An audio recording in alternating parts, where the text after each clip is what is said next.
എന്റെ ആകാശം നീ, എന്റെ ആനന്ദം നീ, ഞാൻ ചേക്കേറും ചില്ലയും നീ. എന്റെ ആകാശം നീ, എന്റെ ആനന്ദം നീ, ഞാൻ ചേക്കേറും ചില്ലയും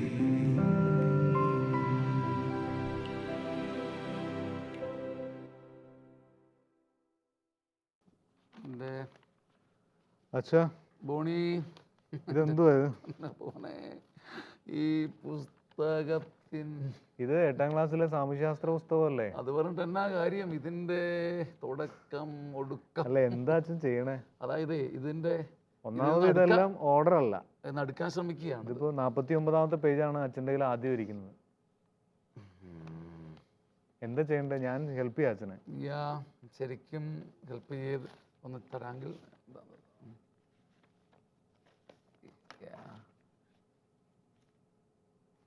40 കഴിഞ്ഞുള്ള പേജ് അച്ഛൻ്റെ കയ്യിലാണെന്ന്. നമ്മൾ തോറ്റു പോകത്തേ ഉള്ളൂ. ഇത് കഴിഞ്ഞിട്ട് ചെയ്യാം. ശരിക്കും ജീവിതം കുത്തഴിഞ്ഞ പുസ്തകം പോലെ കയ്യിലിരുന്നിട്ടും അതറിയാതെ ഇരിക്കുന്ന അനുഭവം ഒത്തിരി ഉണ്ടായിട്ടുണ്ട്. കുത്തഴിഞ്ഞുള്ളൊരു ജീവിതം മാത്രമേ സമ്പാദ്യമായി നിൻ്റെ കയ്യിലുള്ളൂ എന്ന് പലപ്പോഴും നമുക്ക് പിന്നെ എടുക്കാം അല്ലേ? പിന്നെ എടുക്കാം. മനസ്സിലാക്കാൻ വൈകി പോകുന്നുണ്ട്.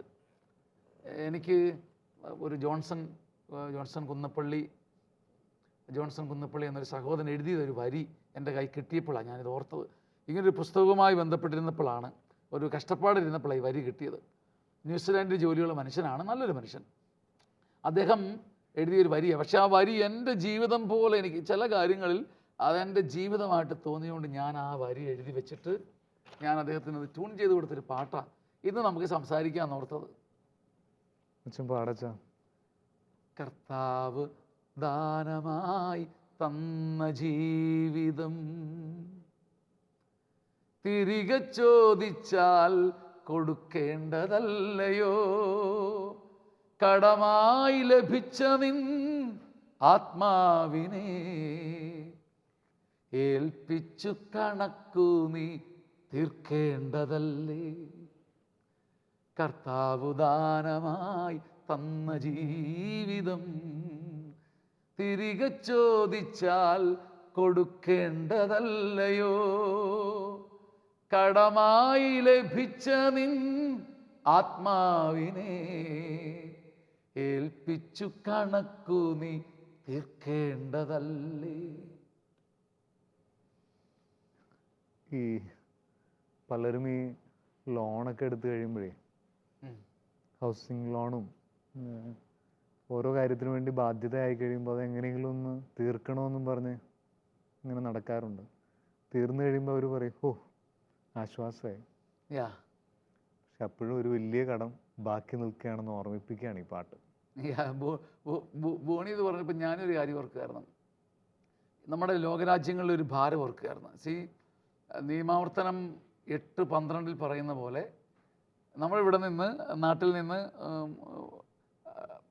തോമസ് ചേട്ടനും ഭാര്യ ലീലാമ്മ ചേച്ചിയും അമേരിക്കയിലെത്തി, അല്ലെങ്കിൽ UK അല്ലെങ്കിൽ ഓസ്ട്രേലിയയിലെത്തി. അപ്പോൾ അവിടെ ചെന്നപ്പം ആദ്യം ഒരു ചെറിയ അപ്പാർട്ട്മെൻറ്റിൽ താമസിച്ചു.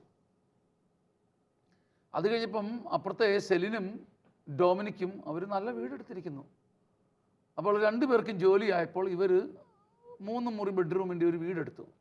പിന്നെ ആയുഷ്കാലം മുഴുവനും ഈ വാടക അടയ്ക്കാൻ അമേരിക്കയിലും ന്യൂസിലൻഡിലും UK-യിലും ഓസ്ട്രേലിയയിലും ഇവർ പെട്ടുപോവുകയാണ്. ഇതിലും വലിയൊരു കടമാണ് ശരിക്കും പറഞ്ഞാൽ ആത്മാവ് കൊടുക്കേണ്ട കടം എന്ന് ഓർക്കുന്നവർ നമ്മളിൽ തന്നെ, രണ്ടുപേരിൽ തന്നെ കുറയുന്നുണ്ട്.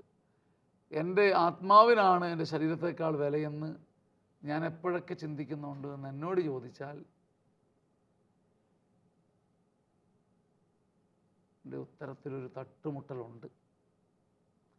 കർത്താവ് ദാനമായി തന്ന ജീവിതം തിരികെ ചോദിച്ചാൽ കൊടുക്കേണ്ടതല്ലയോ? കടമായി ലഭിച്ച നിൻ ആത്മാവിനെ ഏൽപ്പിച്ചു കണക്കു നീ തീർക്കേണ്ടതല്ലേ? അതിൻ്റെ നെക്സ്റ്റ് സ്റ്റാൻസയാണ് ഞാൻ ആ പുസ്തകം വെച്ചുകൊണ്ട് കഷ്ടപ്പെട്ടത്.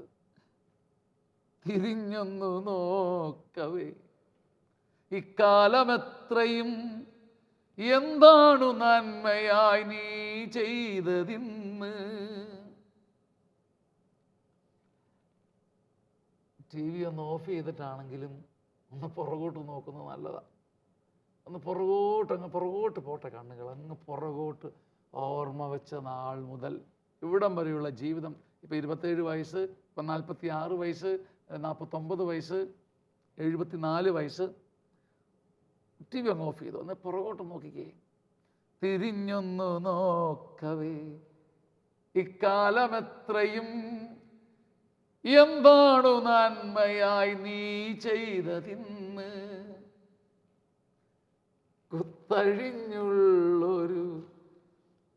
ജീവിതം മാത്രമേ സമ്പാദ്യമായി നിന്റെ കയ്യിലുള്ളൂ. നാളെ ശരിയാക്കാമെന്നും പറഞ്ഞായിരിക്കുന്നു ജീവിതത്തെ. നാളെ ശരിയാക്കാം, നാളെ നന്നാകാം, നാളെ എന്ന് നീട്ടി വെക്കരുതെന്നാണ് ബൈബിൾ പറയുന്നത്. പാപം കണ്ടുപിടിക്കപ്പെടില്ലെന്നോർത്തും നീ അഹങ്കരിക്കരുത്. പ്രഭാഷകന്റെ പുസ്തകത്തിൽ കൃത്യമായി പറയുന്നു.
പ്രഭാഷകന്റെ പുസ്തകത്തിൽ ഇത് എത്ര മനോഹരമായിട്ടാണ് ബൈബിൾ പറയുന്നത് നോക്കിക്കേ. ആരാണെന്നെ കാണുക, ഇരുട്ടെനിക്കു മറയാണല്ലോ. പ്രഭാഷകൻ 23-ാം അധ്യായം 18-ാം വാക്യം തൊട്ടാ. ഭിത്തികൾ എന്നെ ഒളിപ്പിക്കുന്നു, എന്നെ ആരും കാണുന്നില്ല, ഞാൻ എന്തിനു പേടിക്കണം. അത്യുന്നതൻ എൻ്റെ പാപങ്ങൾ പരിഗണിക്കുകയില്ല, മനുഷ്യനെ മാത്രമേ ഞാൻ ഭയപ്പെടുന്നുള്ളൂ. കർത്താവ് പറയാം, പോഷ കർത്താവിൻ്റെ കണ്ണുകൾ 10,000 സൂര്യനേക്കാൾ ശോഭയുള്ളതാണെന്ന് നീ അറിയുന്നില്ല. അവിടുന്ന് മനുഷ്യൻ്റെ എല്ലാ മാർഗങ്ങളും നിരീക്ഷിക്കുകയും നിഗൂഢ സ്ഥലങ്ങൾ കണ്ടുപിടിക്കുകയും ചെയ്യുന്നു. കുത്തഴിഞ്ഞുള്ളൊരു ജീവിതം മാത്രമേ സമ്പാദ്യമായി നിന്റെ കയ്യിലുള്ളൂ. ഈ കീറ്റ പുസ്തകത്തെക്കാളും ചിലപ്പോൾ നമ്മുടെ ജീവിതം കുത്തഴിഞ്ഞതായിരിക്കും. ആരും അറിഞ്ഞിട്ടില്ലെന്നേ ഉള്ളൂ, പക്ഷെ നമുക്കറിയാം. പുറമേ ഉള്ളവരത് അറിഞ്ഞിട്ടില്ല. പിന്നെ ആണ്ടിലും സംക്രാന്തിക്കും കുമ്പസാരക്കാരനും അറിയാം. ആരുടെ ശരിക്കും ആ കുമ്പസാരക്കാരനായ വൈദികനൊന്നും ആ സഭയുടെ ഒരു ഔദ്യോഗിക കൃപയുടെ ചട്ടമാണത്. അതിലപ്പുറത്തേക്ക് കുമ്പസാരം പോലും എക്സ്റ്റെൻഡ് ആവുന്നില്ല. അതുകൊണ്ട് യാക്കോബ് ശ്ലീഹ പറഞ്ഞത്, നിങ്ങളിൽ സൗഖ്യം പ്രാപിക്കാൻ ആഗ്രഹിക്കുന്നവർ പാപങ്ങൾ പരസ്പരം ഏറ്റു പറയും. എന്ന് വെച്ചാൽ കുമ്പസാരത്തിനൊരു എക്സ്റ്റൻഷൻ ഉണ്ട്. ഞാൻ നിന്നോട് സോറി പറയണം, ഞാൻ നിൻ്റെ മുമ്പിലും എൻ്റെ കുറവുകൾ പറയണം. എന്ന് വെച്ച് കഴിഞ്ഞാൽ ഞാൻ ഉടനെ വ്യഭിചാരം ചെയ്തെന്ന് വന്നത് പറയല്ല, ഞാനും ബലഹീനനാണെന്ന് സമ്മതിക്കുകയും നിൻ്റെ പ്രാർത്ഥന ചോദിക്കുകയും നിൻ്റെ പ്രാർത്ഥന ഇല്ലെങ്കിൽ എൻ്റെ വിശുദ്ധിക്ക് കുറവുണ്ടെന്ന് സമ്മതിക്കുകയും ചെയ്യണം. ഇതാ പരസ്പര കുമ്പസാരം. അത് സംഭവിക്കണം അല്ലേ? അത് ശുശ്രൂഷകർക്കിടയിൽ സംഭവിക്കണം. വചനപ്രഘോഷകൻ തൻ്റെ മധ്യസ്ഥ പ്രാർത്ഥന ഗ്രൂപ്പിനോടത് പറയണം. മധ്യസ്ഥ പ്രാർത്ഥനക്കാരൻ തന്നെക്കാളും ചെറിയ ശുശ്രൂഷ ചെയ്യുന്നത് പോലെ കരുതുന്നയാളോട് പറയണം. നിങ്ങളിൽ സൗഖ്യം പ്രാപിക്കാൻ ആഗ്രഹിക്കുന്നവർ പരസ്പരം ഈ ഹൃദയം തുറക്കണം. കരുതലോടിരിക്കാം, ഇനിയുള്ള ജീവിതം അവിടുത്തേക്കായി ഇനി കാത്തിരിക്കാം. കഴിവുള്ള രീതിയിൽ ഏൽപ്പിച്ച ജോലികൾ പൂർത്തിയാക്കി സ്വന്തം വീട്ടിലെത്താം. കരുതലോടിരിക്കാം, ഇനിയുള്ള ജീവിതം അവിടുത്തേക്കായി ഇനി കാത്തിരിക്കാം. കഴിവുള്ള രീതിയിൽ ഏൽപ്പിച്ച ജോലികൾ പൂർത്തിയാക്കി നമുക്ക് നമ്മുടെ സ്വന്തം വീട്ടിലെത്താം. ഒരു സ്വന്തം വീടുണ്ട്, അവിടേക്ക് എത്താൻ ചെയ്യേണ്ട കൊച്ചു കൊച്ചു കാര്യങ്ങൾ ഓർത്തിരിക്കുക. അതിൻ്റെ ആത്മാവ് കടമായി ലഭിച്ചതാണ്, തിരിച്ചു കൊടുക്കണം.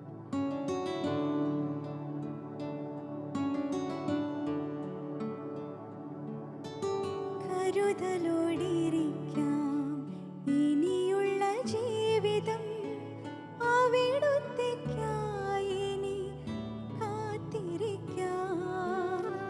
കരുതലോടിരിക്കാം, ഇനിയുള്ള ജീവിതം അവിടുത്തേക്കായി ഇനി കാത്തിരിക്കാം. കഴിവുള്ള രീതിയിൽ ഏൽപ്പിച്ച ജോലികൾ പൂർത്തിയാക്കി സ്വർഗ വീട്ടിലെത്താം. കഴിവുള്ള രീതിയിൽ ഏൽപ്പിച്ച ജോലികൾ പൂർത്തിയാക്കി സ്വർഗ വീട്ടിലെത്താം. കർത്താവു ദാനമായി തന്ന ജീവിതം തിരികെ ചോദിച്ചാൽ കൊടുക്കേണ്ടതല്ലയോ? കടമായി ലഭിച്ച നിൻ ആത്മാവിനെ ഏൽപ്പിച്ചു കണക്കു നീ തീർക്കേണ്ടതല്ലേ? കടമായി ലഭിച്ച നിൻ ആത്മാവിനെ ഏൽപ്പിച്ചു കണക്കു നീ തീർക്കേണ്ടതല്ലേ? കർത്താവു ദാനമായി തന്ന ജീവിതം. നിന്റെ ജീവിതം ഇപ്പോൾ കുത്തഴിഞ്ഞാണ് കിടക്കുന്നത്. പ്രഭാഷകൻ 23-ാം അധ്യായം 18 മുതലുള്ള വാക്യങ്ങൾ വായിച്ച് നിന്റെ എല്ലാ കുത്തഴിഞ്ഞ ജീവിതത്തെയും ക്രമപ്പെടുത്താൻ ശ്രമിക്കണം. അപ്പോൾ കർത്താവ് പരിശുദ്ധാത്മാവ് എഴുന്നള്ളി വന്ന് രൂപരഹിതമായതിനെയെല്ലാം അവിടുന്ന് രൂപമുള്ളതാക്കി മാറ്റും. അതിനെ അവിടുന്ന് ക്രമവും ചിട്ടയും ഉള്ളതാക്കി മാറ്റി അവിടുത്തെ കരുണയിൽ ആ പുസ്തകം അതുപോലെ ക്രമമാക്കി തരും. കർത്താവെ, കുത്തഴിഞ്ഞ ഞങ്ങളുടെ ജീവിതങ്ങളെ അങ്ങ് തൊടണമേ. ഞങ്ങളുടെ ഉള്ളിൽ ഞങ്ങൾക്ക് അനുതാപം നൽകണമേ.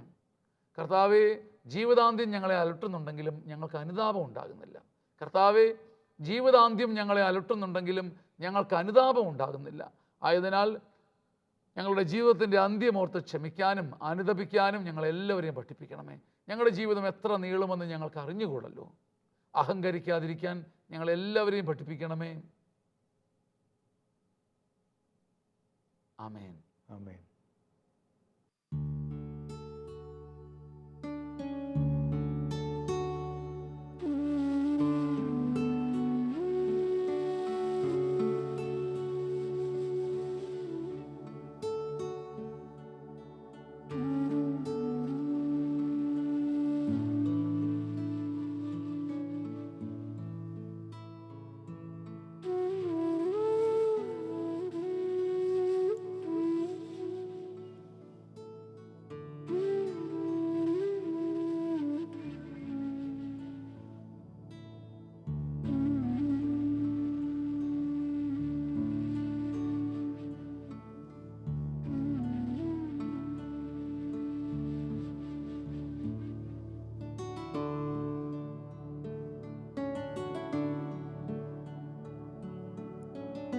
കർത്താവു ദാനമായി തന്ന ജീവിതം തിരികെ ചോദിച്ചാൽ കൊടുക്കേണ്ടതല്ലയോ?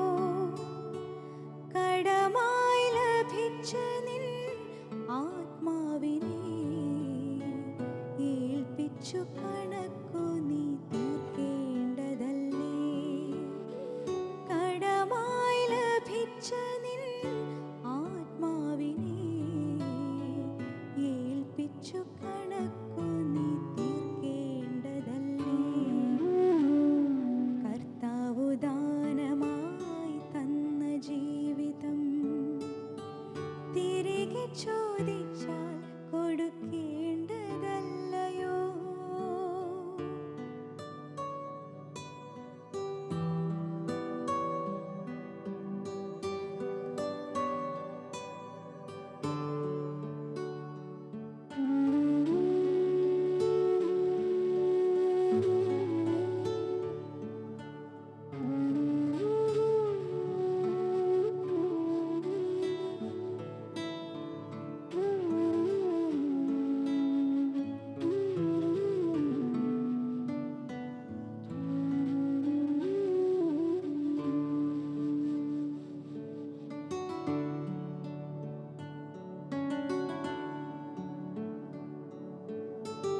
തിരിഞ്ഞൊന്നു നോക്കവേ ഇക്കാലമത്രയും എന്താണു നന്മയായി നീ ചെയ്തതെന്ന്.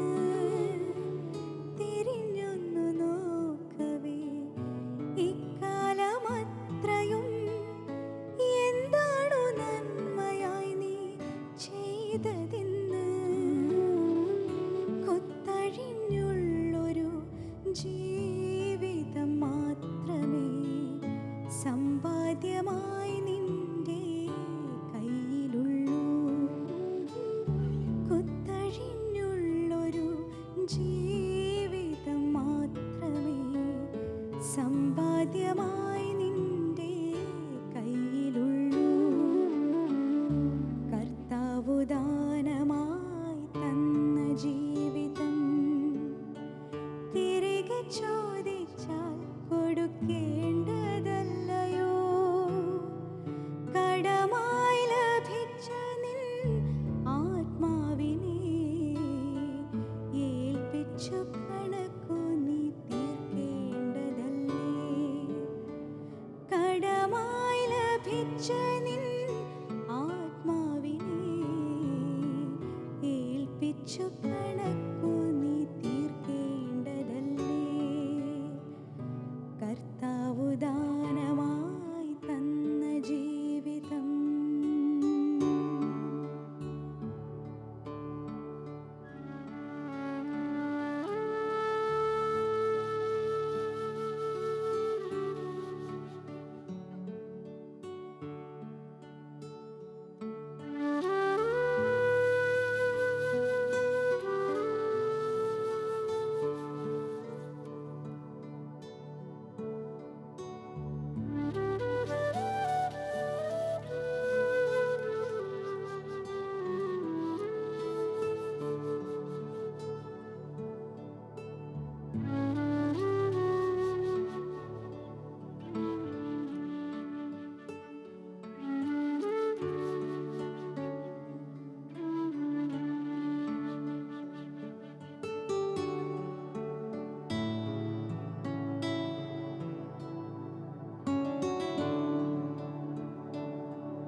കരുതലോടിരിക്കാം ഇനിയുള്ള ജീവിതം അവിടുത്തേക്കായി ഇനി കാത്തിരിക്കാം. കരുതലോടിരിക്കാം ഇനിയുള്ള ജീവിതം അവിടുത്തേക്കായി ഇനി കാത്തിരിക്കാം. കഴിവുള്ള രീതിയിൽ ഏൽപ്പിച്ച ജോലികൾ പൂർത്തിയാക്കി സ്വർഗ വീട്ടിലെത്താം. കഴിവുള്ള രീതിയിൽ ഏൽപ്പിച്ച ജോലികൾ പൂർത്തിയാക്കി സ്വർഗ വീട്ടിലെത്താം. കർത്താവു ദാനമായി തന്ന ജീവിതം തിരികെ ചോദിച്ചാൽ കൊടുക്കേണ്ടതല്ലയോ? കടമായി ലഭിച്ച നിൻ ആത്മാവിനെ ഏൽപ്പിച്ചു